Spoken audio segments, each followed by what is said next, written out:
Well, what are you waiting for? I don't know. Something amazing, I guess.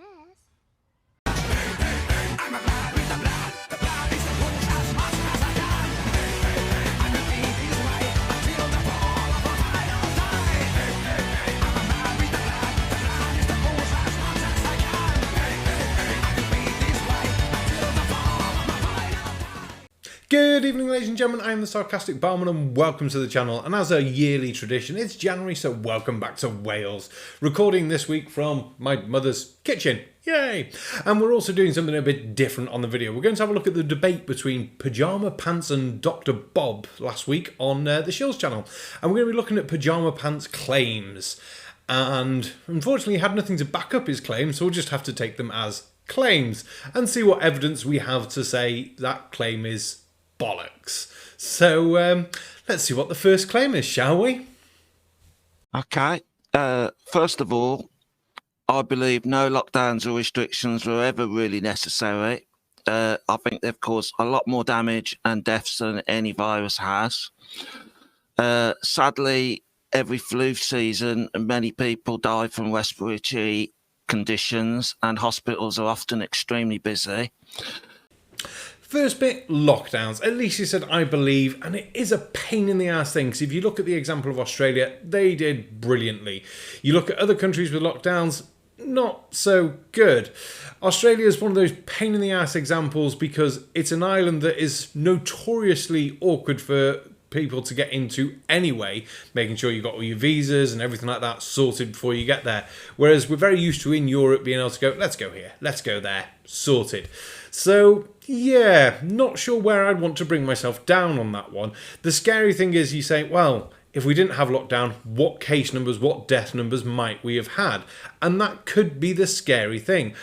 So I'm going to leave that sort of one and let you chat about it in the comments. What is your idea on lockdowns? Could they have been done differently? Could they have been better?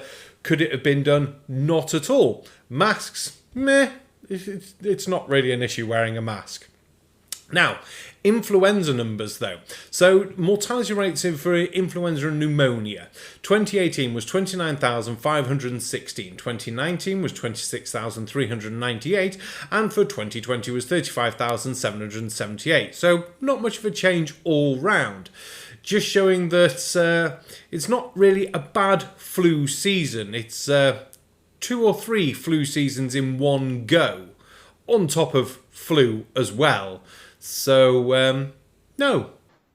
In March 2020, Public Health England downgraded COVID-19 to not a high consequence infectious disease on par to the level of the ordinary flu. Yeah, that is actually true. Fair play. On the 19th of March 2020, SARS-CoV-19 was reclassified from a high consequence infectious disease. And it didn't fit the criteria for a high consequence infectious disease.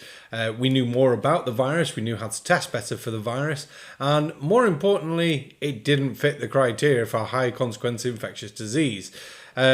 Link down below for what is needed for the criteria of a high consequence infectious disease. And then you can see yeah, it doesn't fit all those. It's not just about the mortality rates, it's also about the incubation period, how quick cases can be resolved. The fact we have long COVID and other sort of symptoms sort of go against what we classify as a high consequence infectious disease. There are other things, I'm just generalizing at this point, but yeah, right with caveats. But Professor Neil Ferguson, who has been consistently wrong in the past, scared everybody with ludicrous computer models predicting millions of deaths if we didn't lock down. But he also said that Sweden would experience 100,000 deaths by June 2020, and yet Sweden had less than 3,000 official deaths by that time. Yeah, and he was probably very glad to be wrong. But at the same point, if we didn't do any restrictions, where could we have ended up? Now, Sweden is a great example because they didn't want to do restrictions. They basically kept things going. And it is a pain because if you look at, say, Sweden, 10 million people, thereabouts, 1 million just over cases, thereabouts, I think it's 1.4, and about 15,000 deaths. different sort of country to the UK, different sort of values, settings, things like that. But then if you look at the countries around it, as a nice example, we could go to Norway, Finland, and I've forgotten the other one, Denmark. There we go. I did have all these written down, but I'm not reading them. We look at those ones. Together, they've got a population of about 16 million, with only about 6,000 deaths. So for them, the lockdowns and things have worked out a lot better than not doing as much in Sweden's case. But hindsight is 2020, so comment down below. What do you think would be the right response? I believe the way they've been testing is flawed and still is. The PCR tests have been used over the cycle threshold that produces many false positives. Even the inventor himself stated that it shouldn't be used as a diagnostic test. 10 seconds. Okay, I'll leave it at that then for now. No, he didn't. Oh, we're starting to get into the more loopy sort of stuff. We have skipped some of the other loopy stuff, which was all the conspiracy sort of lockdown craziness. But now we're getting into proper batshit crazy, not conspiracy stuff, just stupid stuff. So Karry Mullis didn't say that it shouldn't be used as a diagnosis tool. The quote that gets misled here is all to do with using the PCR tests in AIDS victims and HIV and all that lot, because of the shutdown of the immune system, that you basically will have almost any virus sort of in you because there's no infection fighting off. I've linked 3 links down below. You can check out the full bits down there. But we've also got the bit that really paid me off when I watched this debate, and it's about the PCR tests and cycles. And we're going to play a little extract from a little bit further on because, yeah, Pajama Pants just shows that his level of research and retaining information and being able to provide information is second only to a 4th grader with crayons when asked to describe the invention of the atomic bomb. What about the PCR test with the number of cycles used? Works great, thanks. I do love Bob's response there. Yeah, it works. What? Someone with far more medical knowledge than myself, Pajama Pants, or probably anyone else on that panel that night. So, yeah, I think he's probably got it sort of covered.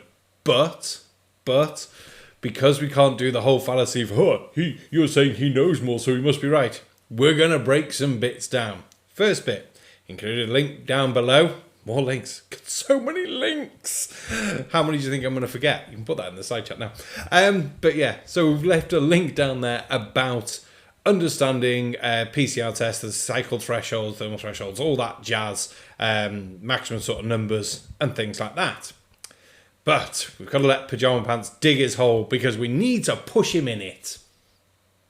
Well, you think that even though Fauci actually said on a it was actually a conversation.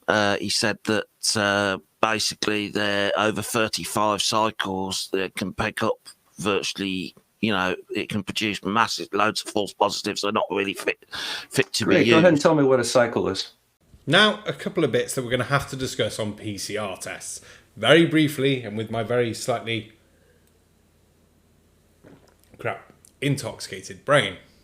Now, no 2 laboratories doing tests for PCR tests may do the test exactly the same. Slight differences in equipment, slightly different differences in which polymers and things like that they're using, exactly how they're testing, the number of cycle thresholds, things like that. These can vary. And it is discussed in the link and the next link after that. And there'll probably be a 3rd link. Because we've got to cover all the bases, leave things open. It's what's called providing evidence. Something that Pajama Pants really could have done with in this debate. If he wants to come back, if you watch this Pajama Pants and want to come back and discuss any of the points I made and present counter evidence, that would be brilliant. You know where I am, you know where the shills are, you can present other bits and we can discuss some other bits. Not a debate, because I'm naff at debates because I'm normally drunk at this time of night. But nice, open discussion about, well, you've presented this evidence. If you don't have any evidence to present, that's a different topic of conversation. But laboratories run tests differently, different cycle thresholds. It's why you can't put a limit on, you can't do more than this number of cycle thresholds. For saying 35 is a bit awkward because some labs might run 35, 36, some labs might only run 28. Who knows? But the other thing would be, let's say for just to save sake of argument, that Fauci is correct, and Fauci did actually say what he said. Couldn't find a quote for it. Could just be my bad looking. That 35 cycle thresholds is the maximum limit you can do for tests for PCR for COVID in a laboratory. Fine. So how many tests are the NHS doing? Now, Bob did ask Pajama Pants this. So I've seen a Freedom of Information and it was 40.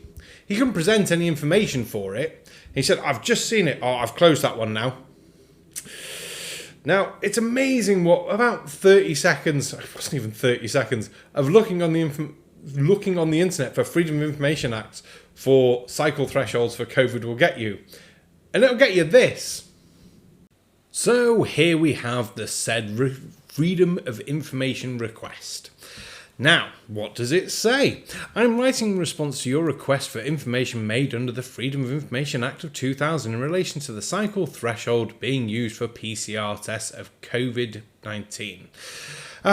You asked blah blah blah. Trust his response. Please note the test only gives a CT value if positive. During times of low prevalence, like at the moment, a CT of less than 25 is a positive. During times of high prevalence, then a less than 28 is a positive. And we would test any samples with a CT of greater than 25 a second time. Now this is from the 28th of June 2001. And yes, it was a low prevalence time at the time. Yeah, that was a stupid sentence. But yeah. Now if Pajama Pants wants to provide actual documentation evidence that PCR tests are done in the NHS over that many cycles, that is fine. We can get into the later discussion of how that works after I do a lot more reading or request that someone else come and help me with that bit. But yes. But with that Freedom of Information out there, based on his response earlier, that would be fine. That is 7 less than what Fauci said you shouldn't do. So, no, Pajama Pants, no. You've literally, I watched this debate through, and I'm glad that Bob didn't bother doing the conspiracy crap with you, but you provided no evidence for any of your claims. And I do enjoy the fact that you put, I believe. You are blindly believing these things, though, with nothing to back them up. It's like saying, well, yeah, you have as much sense as the person over there who believes in unicorns, because at the moment you're both providing the same amount of evidence, which is none. So, yeah. Bit more of a chilled video on this one, actually going through something a bit more sensibly, with beer is still though. But yeah, I hope you enjoyed this one. It's a bit different. I'll leave the link to the full debate down below, because there are bits we skipped, and I put my hands up. Yeah, skipped them. Gotta do the interesting bits, otherwise we'll be here all night. And that was the main bit I wanted to cover about PCR tests anyway. But yes, thank you very much. Don't forget to like, share, comment, and subscribe. Big shout out to all members, Patreons, everyone who comments, everyone who subscribes, leaves a like, even a dislike. I don't care. It's just nice to have you all here, and you all make these videos possible. But thank you very much. Good night.